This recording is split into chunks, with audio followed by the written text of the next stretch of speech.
안녕하십니까. 산부인과 전문의 의학박사 박혜성입니다. 후방 질 성형수술에 대해서 알아보겠습니다. 후방 질 성형수술을 포스트리어 베지노플라스티, 포스트리어 콜포라피, 베지날 타이트닝, 질 조임술, 에스테틱 베지날 플라스틱 서저리, 미용 질 성형수술, 베지날 리주버네이션, 질 회춘술. 우리나라에서는 이걸 이쁜이 수술이라고 부르고 있습니다. 자신의 질이 헐거워진 느낌을 갖고 성적 만족감을 높이고 싶어하는 여성들이 있습니다. 여성의 신체는 탄력이 있는데 많이 사용하면 질벽이 느슨해집니다. 이런 여성의 경우 질벽이 조여졌는지 확인하기 위해서 검사를 받은 다음에 만약에 질이 헐거워져 있을 경우 후방 질 성형수술을 할 수 있는 여성이 됩니다. 질은 자궁 경부를 통해서 외부와 통과하는 관 모양의 구조입니다. 그러니까 자궁이 이렇게 있고 그 다음에 질이 있고 얘가 자궁 경부거든요.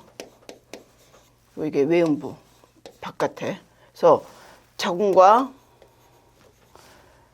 외음부를 연결하는 곳이 질입니다. 질. 질의 길이는 6에서 12cm로 앞쪽 부분이 더 깁니다. 질의 두 쪽 부분을 쿨데색, 더글라스 쿨데색이라고 부르는데 성교 중에 음경이 놓이는 곳입니다. 질의 벽은 특히 뒤쪽 벽은 직장, 그러니까 이 뒤쪽에 항문이나 직장이 있거든요. 그래서 질하고 직장 사이 막이 있는데 이 막을 직장과 질 사이의 중격이라고 하고 꼬맬 때 여기를 잘못 꼬매면 여기가 구멍이 나면서 변이 셀 수도 있으니까 여기를 잘 꼬매야 되고 이쁜 수술할 때 가장 문제가 여기 꼬맬 때 이 직장을 잘 손상시키지 않는 것입니다. 여성이 질 조임을 원할 경우 보통 분만을 한 다음에 질이 느슨해져서 질 조임을 원하거든요. 근데 분만할 동안 그 질이 처지면서 앞에 있는 방광도 같이 처지고 요실금이 생길 수가 있어요. 그래서 복압성 요실금 유무를 우리가 물어봅니다. 그래서 복압성 요실금이 있냐 없냐에 따라서 그냥 이쁜 수술만 할 것이냐 아니면 요실금 수술을 같이 할 것이냐 결정을 하기도 합니다. 만약에 복압성 요실금은 없지만 질 조임술을 원하는 경우는 후방 질 성형수술을 시행할 수 있고 복압성 요실금은 없지만 진찰했을 때 느슨해졌다. 그러면 이런 경우는 이 이쁜 수술에 좋은 캔디데이트가 됩니다. 근데 복압성 요실금이 있다. 그리고 질이 느슨하다. 그러면 요실금술하고 후방 질 성형수술을 같이 시행할 수 있습니다. 산부인과에서 가장 많이 하는 수술 중에 하나가 요실금 수술과 이쁜이 수술인데 만약에 비뇨기과에서 요실금 수술하고 산부인과에서 질 성형수술 하면 따로따로 해야 되잖아요. 그렇기 때문에 산부인과에서는 이 수술을 같이 할 수도 있습니다. 질이 느슨할 때 증상이 있는데요. 질이 느슨한 여성의 증상을 알아보겠습니다. 이렇게 호소합니다. 제 질이 마음에 안 들어요. 너무 느슨해요. 제 질의 피부가 점점 얇아지는 걸 느껴요. 거울을 보니까 질을 통해서 분홍색이 도는 조직이 보이는데 마음에 들지 않습니다. 이게 바깥에서 자기 질 조직이 보이는 거거든요. 몇 년 전에 음순 성형수술을 했는데 음순이 너무 많이 잘렸져 나가서 곤저함을 느끼고 있습니다. 성관계를 할 때 질방구가 있어요. 성관계를 할 때마다 남편이 아래에 힘주라고 말해서 자존심이 상합니다. 이렇게 호소를 합니다. 질이 이완증이 있는 경우 여성의 그 기분은 아기를 낳고 나니까 섹스할 때 예전 같지 않아요. 섹스는 더 이상 매력적이지 않습니다. 나한테 무슨 문제가 있는 건지 잘 모르겠어요. 너무 느슨해요. 예전에는 질에 더 많은 느낌이 있었는데 이제는 완전히 마비가 되어서 아래쪽에 아무것도 느껴지지 않습니다. 아무도 느끼지 못하는데 섹스가 무슨 의미가 있겠습니까? 하기가 싫다는 거죠. 오르가즘을 느끼려고 노력하는 것은 저에게 정말 어렵습니다. 나는 그것을 달성하기 위해서 다른 종류의 자극과 함께 나 자신을 도울 수 있는 다른 방법을 찾아야 합니다. 질이 느슨해져서 오르가즘을 잘 못 느낀다는 거죠. 내가 질 조임에 적합한지 알아보기 위해서 저를 검사해 주실 수 있겠습니까? 저는 질 방구가 개선되기를 원합니다. 이렇게 여성들이 느낍니다. 질이 이완증이 있는 여성의 성생활을 알아보겠습니다. 더 이상 남편과 섹스하고 싶지 않아요. 섹스를 안 할 핑계가 필요합니다. 섹스를 할 때 성관계 중에 공기가 질 속으로 들어가는 듯한 소리가 들려서 부끄럽습니다. 질방구 때문에 자존심이 상해서 섹스를 피하게 됩니다. 남편이 나를 떠나서 다른 여자를 찾을까봐 두렵습니다. 저는 더 이상 그와 섹스를 하고 싶지 않습니다. 왜냐하면 우리는 둘 다 예전처럼 섹스를 즐기지 않기 때문입니다. 남편이 재미없다고 느끼는 거죠. 나의 질을 바꿔서 남편을 놀라게 하고 싶어요. 남편이 나에게 관심이 덜한 것 같아요. 우리 결혼 생활이 별로 좋지 않아서 섹스가 좋아진다면 아직 기회가 있을지도 몰라요.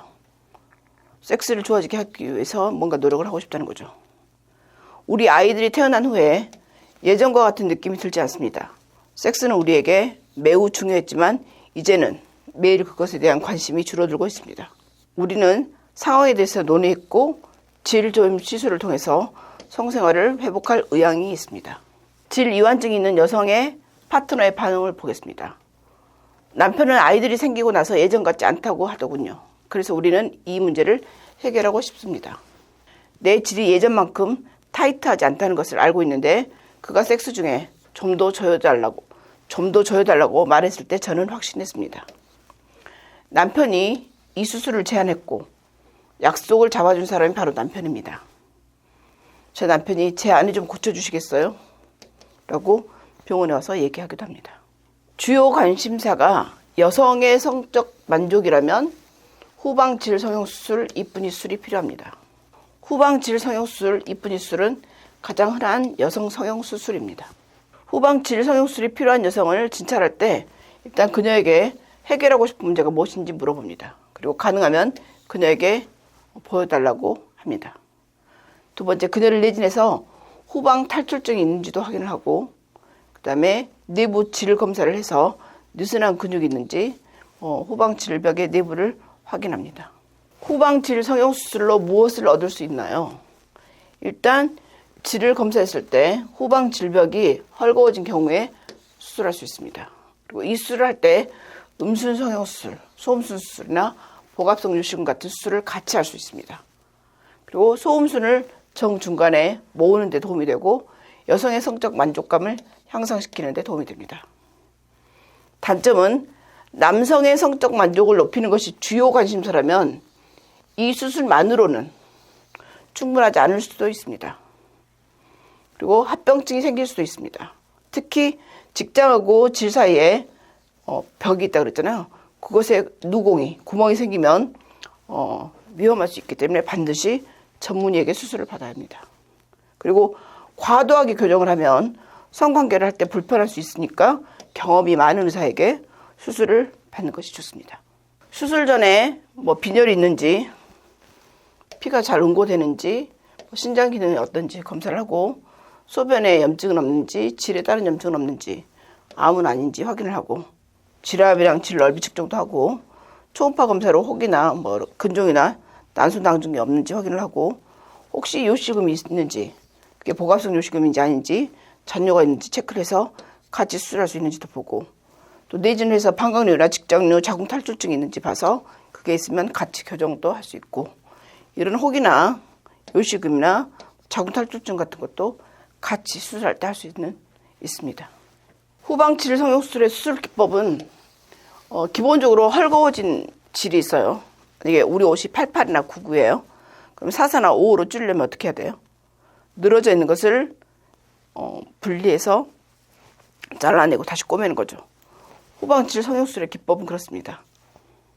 그래서 보통 가위나 맷잽이나 메스나 레이저로 박리해서 넓어지는 것을 제거하고 그 다음에 질 밑에 있는 근육을 당겨서 점막만 제거할 경우 금방 느슨해질 수 있기 때문에 근육까지 당겨서 수술하는 것이 기본 기법입니다.